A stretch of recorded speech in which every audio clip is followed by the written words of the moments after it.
Happy Friday po sa ating lahat. Ako si Benison Estareja. Patuloy pa rin ang epekto ng tatlong weather systems po sa ating bansa. Dito sa may northern and central Luzon, andyan pa rin ang northeast monsoon o yung malamig na hanging amihan. Dito naman sa bandang Visayas and Mindanao, andyan pa rin ang epekto ng easterlies o yung mainit na hangin naman galing sa silangan. At ang shear line o yung linya kung saan nagbabanggaan po ang amihan at ang easterlies nakakaapekto sa malaking bahagi po ng southern Luzon. So may mga areas pa rin na uulanin sa ngayon. Samantala, base naman sa ating latest satellite animation, wala po tayong namamataan na bagyo or low pressure area sa paligid ng ating PAR at makakaapekto rin sa ating bansa sa mga susunod na araw. Sa Luzon po, asahan pa rin ang pinakamatataas na tsansa ng ulan sa may silangang parte ng southern Luzon dahil yan sa shear line o yung banggaan ng mainit at malamig na hangin.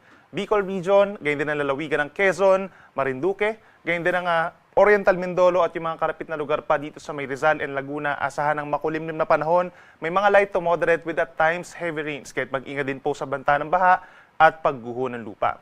Dito naman sa may Northern and Central Luzon, pinakang ulanin ng mga light to moderate ang Cagayan Valley, dito rin sa halos buong Cordillera Region, lalo ng Apayao, Kalinga, Mountain Province, and Ifugao, ngayon din ang lalawigan ng Aurora, epekto po yan ng northeast monsoon. Samantala, dito naman sa natitirang bahagi ng Luzon, Ilocos Region, Abra, Benguet, rest of Central Luzon, Calabarzon, Mimaropa, and Metro Manila, partly cloudy to cloudy skies at sasamahan lamang din po ng mga pulo-pulo at may hinang pag-uulan. For Metro Manila, medyo mababa pa rin po ang tsansa ng mga pag-ulan natin at minsan lamang kumukulimlim, temperatures from 23 to 31 degrees Celsius, habang mananatiling medyo malamig pa rin po dito sa may Northern and Central Luzon. For Baguio City, between 14 to 15 degrees Celsius ang minimum temperature, habang sa may Tugigaraw, pinakamababa ang 21 degrees Celsius. Sa ating mga kababayan po sa Palawan at sa halos buong Visayas, asahan ng fair weather conditions. So minsan, bahagyang maulap or maaraw ang kalangitan at may mga times lamang po na maulap ang kalangitan na sinasamahan ng mga pulupulong pag-ulan or pagkidlat pagkulog dulot po ng easterlies. Habang uulanin naman ang ating mga kababayan po sa may Eastern Visayas pa rin, lalo na sa may Eastern Samar, kahit mag-ingat din po sa mga banta ng baha at landslides at ugaliin pa rin ang pagdadala po ng payong epekto ng easterlies. Temperature natin sa Metro Cebu, 26 to 31 degrees Celsius. At sa ating mga kababayan po sa Mindanao, mananatiling bahagyang maulap at madalas maaraw sa ngayong umaga hanggang tanghali at pinakauulanin pa rin po dahil sa easterlies ang Surigao del Norte at Dinagat Island. So magbaon po ng payong doon. May mga lugar pagsapit po ng hapon na magkakaroon ng mga isolated na ulan or mga thunderstorms at may mga ibang lugar rin po dito sa Mindanao na hindi naman po ulanin for today.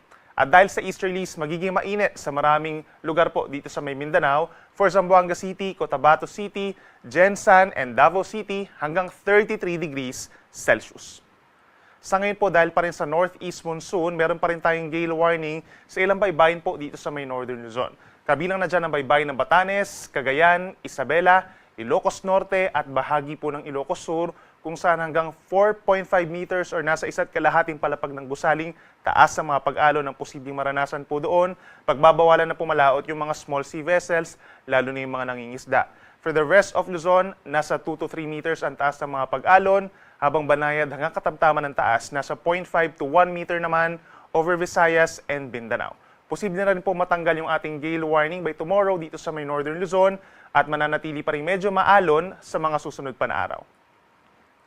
At para naman sa ating T-Day weather forecast, simula po sa Sabado hanggang sa Lunes, asahan pa rin ang mataas na tsansa ng ulan sa may eastern section of Luzon na bahagyang epekto po ng shear line, bahagyang aakyat ito, habang yung ating northeast monsoon medyo nakakonfine pa rin po dito sa may northern and central Luzon.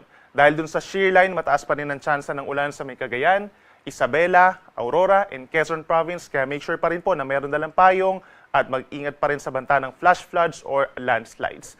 Samantala, simula po sa araw ng Linggo, asahan ng mataas na tsansa ng ulan. Dito po sa malaking bahagi ng Mindanao, epekto po yan ng ITCZ or Intertropical Convergence Zone na siyang convergence or banggaan po ng hangin from the northern and southern hemispheres. Sunday and Monday, mataas ang tsansa ng ulan sa may Caraga Region, Davao Region, Soc-Sargen at mga nearby areas pa po sa Mindanao. So mag-ingat din po sa mga banta ng baha at laging tumutok sa ating mga updates and advisories. Samantala dito sa natitirang bahagi po ng Northern and Central Luzon, may epekto pa rin ng northeast monsoon or hanging amihan. Medyo may kalamigan pa rin at sasamahan pa rin po ng mga mahina hanggang katamtamang mga pag-ulan, lalo na sa mga areas ng Cordillera Region and the rest of Cagayan Valley. Habang ang natitirang bahagi ng bansa, asahan pa rin ang bahagyang maulap, fair weather conditions sa maraming lugar, kabilang na yung ating mga kababayan na nagse-celebrate ng festivals dito sa may Ati-Atihan sa may Aklan at sa Sinulog Festival dito sa Cebu po. Meron lamang tsansa ng mga pulupulong mga paulan or pagkidlat, pagkulog. Sunrise po natin ay 6:25 ng umaga, sunset ay 5:47 ng hapon. Yan muna ang latest mula dito sa Weather Forecasting Center ng Pag-asa. Ako muli si Benison Estareha na nagsasabing sa anumang panahon, Pag-asa magandang solusyon.